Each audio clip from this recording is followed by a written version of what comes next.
Hello प्यारे बच्चों, welcome back again. और आज हम लोग स्टार्ट करने जा रहे हैं फिज़िक्स का 2012 का क्वेश्चन पेपर का solution.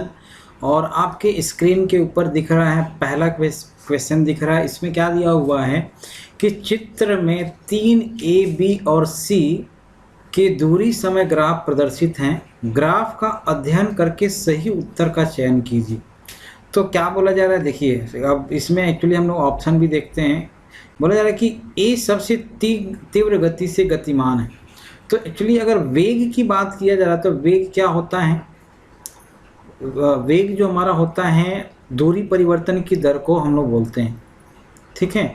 D S by D T अगर आप बोल सकते हो तो वी जो हमारा आएगा वो D S by D T होगा। और ये हमारा क्या आता है, स्लोप आता है। तो इस लाइन में अगर मान लो हम लोग लाइन की बात करें तो सबसे ज़्यादा स्लोप जो होगा वो बी वाले लाइन का होगा। तो जब जिसका स्लोप ज़्यादा होगा उसका, इसका मतलब ये हुआ कि वो सबसे तेज़ गति से चलेगा। तो इसका मतलब ये हुआ कि बी हमारा क्या आएगा, इसका स्लोप ज़्यादा है। स्लोप क्या होता है, ये यहाँ से जो बनाया हुआ एंगल होता है इसी को हम लोग स्लोप बोलते हैं। तो जो सबसे ऊपर की डायरेक्शन में जाएगा उसका एंगल सबसे ज़्यादा रहेगा, वही हमारा क्या आएगा, उसका वेग उस केस में उसका ज़्यादा आएगा। तो इसका मतलब ये हुआ कि पहले वाले क्वेश्चन का आंसर हमारा क्या आ जाएगा, ऑप्शन नंबर बी आ जाएगा। देखो नेक्स्ट क्वेश्चन में बोला जा रहा है कि यदि संवेग 100% बढ़ाया जाता है तो गतिज ऊर्जा में प्रतिशत वृद्धि क्या होगी। देखो संवेग हमारा फार्मूला होता है P बराबर m इंटू वी होता है। और गतिज ऊर्जा का अगर मैं फार्मूला बताऊं तो हाफ एम वी स्क्वायर होता है। मैंने इसको चेंज कर लिया, मैंने क्या किया, m से मल्टीप्लाई करके m से डिवाइड कर दिया। तो ये हो जाएगा M square V square divide by 2m हो जाएगा। मतलब ये हुआ कि ये हो जाएगा पी स्क्वायर डिवाइड बाई हो जाएगा 2m, ठीक। तो अगर आप p का वैल्यू यहाँ से निकालोगे तो पी स्क्वायर बराबर 2me हो जाएगा, या p का वैल्यू क्या आ जाएगा, स्क्वायर रूट ऑफ 2me हो जाएगा। अब देखो बोला जा रहा है कि इसकी गतिज ऊर्जा 100% बढ़ाया जा रहा है। तो मान लो p था 100% और मान लो p डैश हो गया, तो p में 100% और बढ़ाओगे तो ये p ही बढ़ेगा। 100 से 100 कैंसिल हो जाएगा, कितना हो जाएगा 100% मतलब 2p हो जाएगा। तो p डैश का वैल्यू अब की बार क्या हो जा रहा है, 2p हो जा रहा है। तो 2p हो जा रहा है। तो उस केस में हमसे पूछा जा रहा है कि गतिज ऊर्जा में प्रतिशत वृद्धि क्या होगी। तो ये हमारा 2p हो गया। और अब अगर आप यहाँ से निकालोगे तो क्या आ जाएगा, रूट ओवर 2me हो जाएगा। मान लो E1 मान लो यहाँ पे हो गया। तो अब अगर मान लो आप E1 यहाँ से E1 निकालोगे, ये E1 है, दूसरे वाले में मान लो E2 है, ठीक। पहले वाले में हमारा E1 आ रहा था। तो अगर E1 निकालोगे तो क्या आ जाएगा, पी स्क्वायर बाई 2m आ जाएगा। और E2 निकालोगे तो कितना आ जाएगा, 4p square divide by 2m आ जाएगा। तो प्रतिशत वृद्धि क्या आएगा, फाइनल पॉइंट यानी फाइनल काइनेटिक एनर्जी यानी फाइनल गतिज ऊर्जा माइनस प्रारंभिक गतिज ऊर्जा डिवाइड बाई प्रारंभिक गतिज ऊर्जा गुणे 100। तो प्रारंभिक गतिज ऊर्जा की अगर हम लोग बात करें यानी E2 का वैल्यू हमने क्या निकाला, 4p square divide by 2m। और E1 का वैल्यू हमारा आया p square divide by 2m। और फिर से E1 का value p square divide by 2m into 100। सब जगह से आप कॉमन ले लो क्या चीज़, p स्क्वायर बाई 2m। तो आपको ऊपर में क्या मिलेगा, 4 - 1 इंटू 100 मिलेगा, ठीक। तो वैल्यू क्या आएगा 3 और 3 इंटू 100 यानी 3%, 300%, सॉरी, ये आपका वैल्यू आ जाएगा 300%, ठीक। तो ये वैल्यू हमारा ऑप्शन नंबर फिर सी हो जाएगा। क्लियर। देखो नेक्स्ट क्वेश्चन में बोला जा रहा है कि न्यूटन ने गुरुत्वाकर्षण के व्युत्क्रम वर्ग नियम को प्राप्त किया। कैसे प्राप्त किया, इसके बारे में हमारा 4 ऑप्शन दिया हुआ है कि न्यूटन ने गुरुत्वाकर्षण का नियम किस तरीके से प्राप्त किया। तो पहला ऑप्शन दिया हुआ कि एक पेड़ से सेब के गिरने की गति का अध्ययन किया। नहीं, ये कहानी बस कहावत कही जाती है कि यहाँ से उसका ख्याल आया कि अगर ये गिर रहा है कोई वस्तु, लोग किताबों में यही बोला जाता है कि न्यूटन जो था उसको पेड़ उसके सर पे गिरा और सर पे गिरा तो उसके बाद उसको, ये सब बकवास है, कोई वो नहीं है। बस हम ऐसा बोल सकते हैं कि उसको यहाँ से ख्याल आया कि ये सिर्फ नीचे ही क्यों गिरा, ऊपर क्यों नहीं आ रहा है। तो यहाँ से कॉन्सेप्ट तो नहीं बना व्युत्क्रम वर्ग का नियम। केपलर के ग्रहों की गति का नियम का प्रयोग करके इसने क्या किया, यहाँ से प्रूफ हुआ कि जो न्यूटन का गुरुत्वाकर्षण का व्युत्क्रम नियम है वो यहाँ से प्रूव किया गया। ठीक, बाकी ये सब क्या है, प्रयोगशाला में विभिन्न वस्तुओं की गति का अध्ययन करके नहीं, कैवेंडिश के प्रयोग से प्राप्त आंकड़ों का अध्ययन करके नहीं। तो मतलब ये हुआ कि केपलर की ग्रहों की गति का नियम का प्रयोग करके इसने व्युत्क्रम वर्ग का व्युत्क्रम का नियम बताया। एक्चुअली इसमें हमारा केपलर की गति में हमारा एक फार्मूला है, वो होता है, नियम होता है, बोले जाते ग्रहों को सूर्य से जोड़ने वाली रेखा समान समय अंतराल में, पहला एक्चुअली जो नियम है वो समान समय अंतराल में क्या करता है, समान क्षेत्रफल तय करता है। तो ये हमारा केपलर का पहला नियम होता है। दूसरा जो नियम है उसमें क्या बोला गया है कि ग्रह द्वारा सूर्य की परिक्रमा के केंद्रीय अवधि का जो वर्ग जो होता है वो सेमी मेजर एक्सिस के घन के समानुपाती होता है। और तीसरा जो होता है किसी ग्रह की कक्षीय अवधि का वर्ग उसकी कक्षा के अर्ध प्रमुख अक्ष के घन के सीधे अनुपातिक होता है। तो ये केपलर की ग्रहों की जो गति है उनके 3 नियम हैं। उन 3 नियमों का यूज़ करके न्यूटन ने गुरुत्वाकर्षण का नियम बनाया। ठीक, तो ये चीज़ें हैं आपका। नेक्स्ट आ जाते हैं 4th में, क्या बोला जा रहा है कि एक वस्तु की गतिज ऊर्जा प्रारंभिक मान की 4 गुनी हो जाती है, नया रेखीय संवेग क्या होगा। तो देखो अभी हमने रेखीय संवेग में और इसमें हमने फार्मूला बताया था कि अगर मान लेते हैं रेखीय संवेग की बात किया जाए, गतिज ऊर्जा में बात किया जाए, तो अभी हमने क्या निकाला था, p² / 2m निकाला था। अब यहाँ पे क्या बोला जा रहा है कि E को हम लोग गतिज ऊर्जा बोलते हैं। तो किसी वस्तु की गतिज ऊर्जा प्रारंभिक मान की 4 गुनी हो जाती है। तो ये पहली, मान लो पहली कंडीशन है। दूसरी कंडीशन में गतिज ऊर्जा 4 गुनी हो जाती है। तो नया रेखीय संवेग यानी इस केस में P क्या आएगा, तो चलो यहाँ से हमने P निकाल लिया। P बराबर क्या आएगा, √2me आएगा।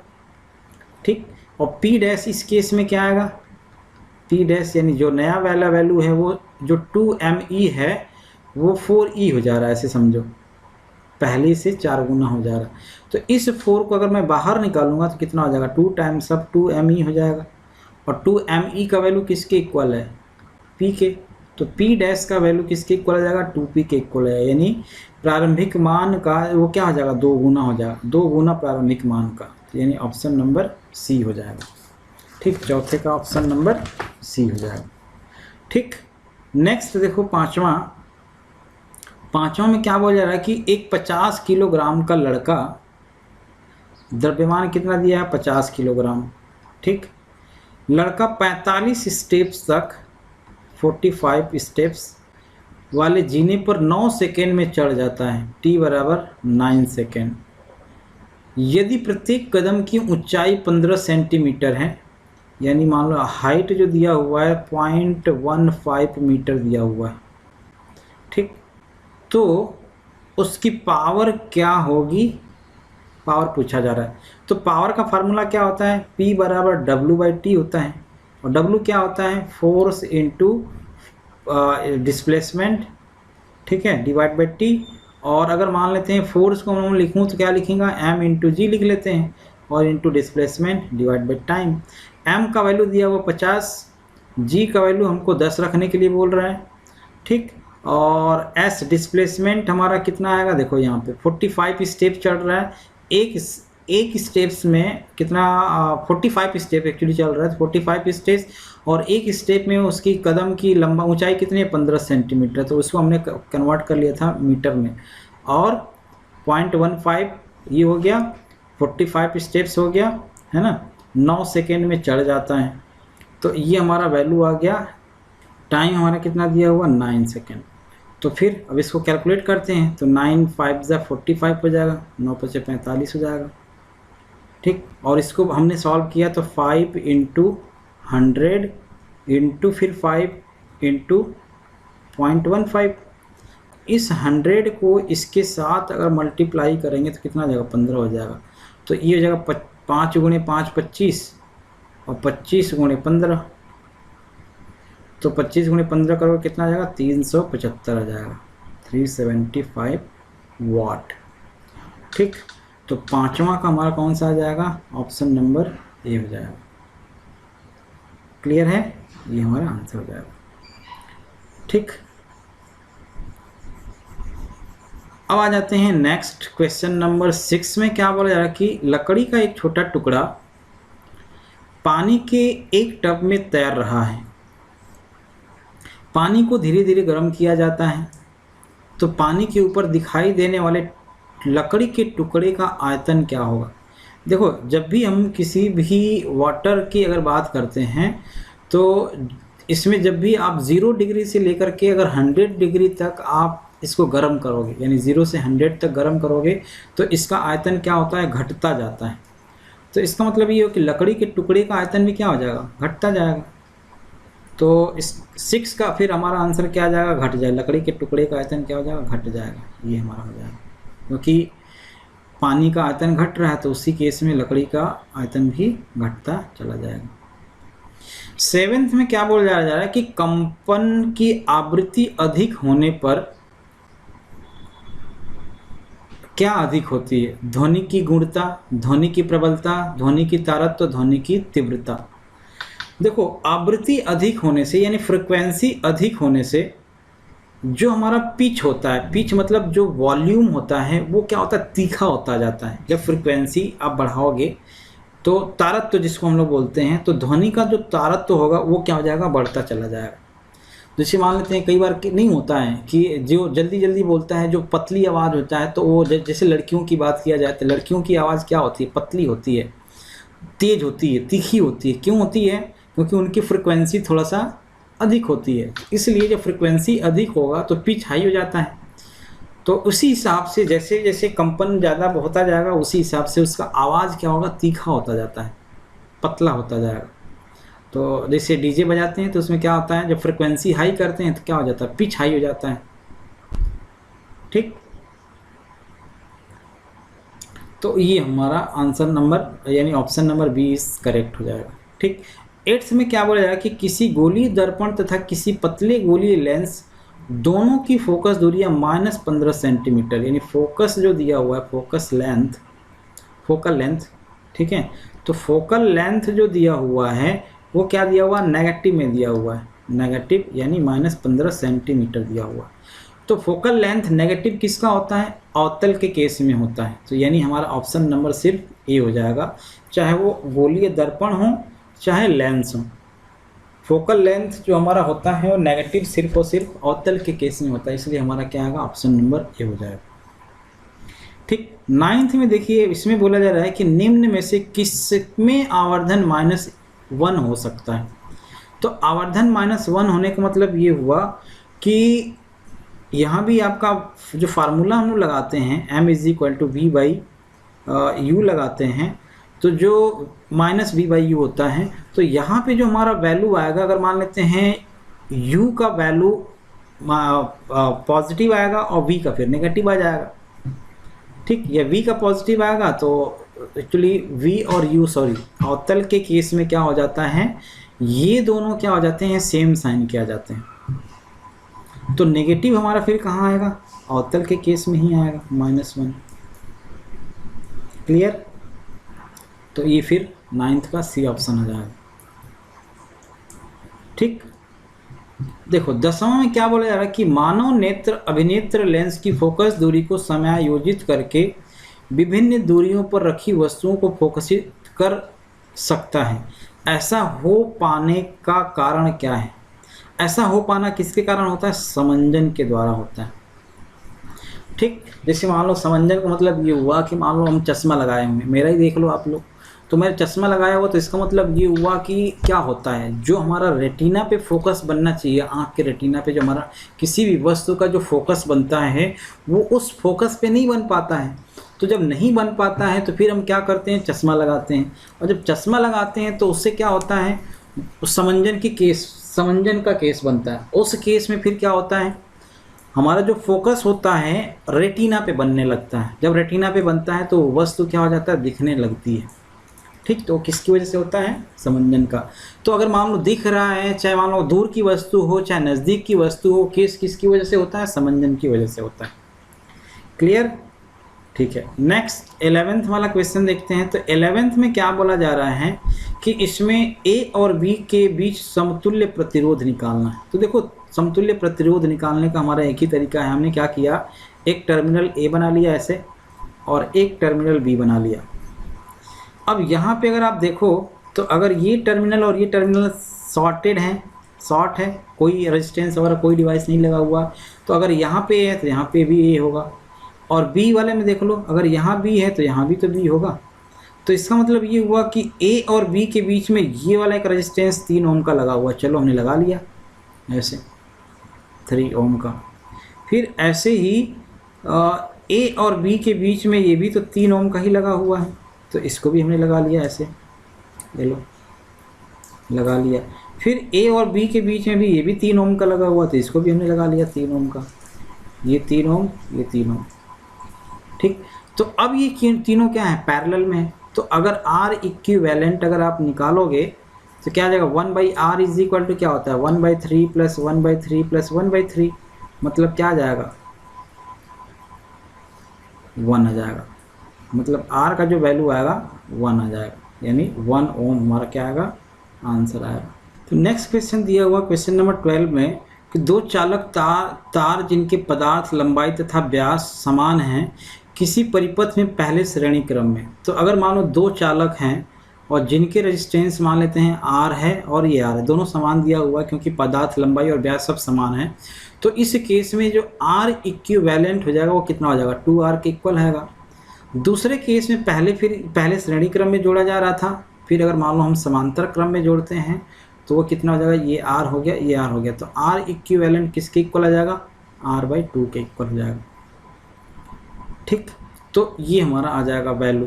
अब अगर मान लेते हैं इसकी बात किया जा रहा है कि 10 मिनट में श्रेणी तथा पार्श्व क्रम संयोजन में उत्पन्न होने वाली ऊष्मा, तो ऊष्मा के लिए हमारा फार्मूला होता है H बराबर v² / r × T होता है, ठीक। तो पहले के केस के लिए हमने मानो H सीरीज़ के लिए हमने ले लिया, तो सीरीज में हमारा रेजिस्टेंस कितना है, v² / r का वैल्यू किसके इक्वल आएगा, 2r के, और इंटू टी, क्योंकि टाइम हमारा 10 मिनट दोनों में लग रहा है।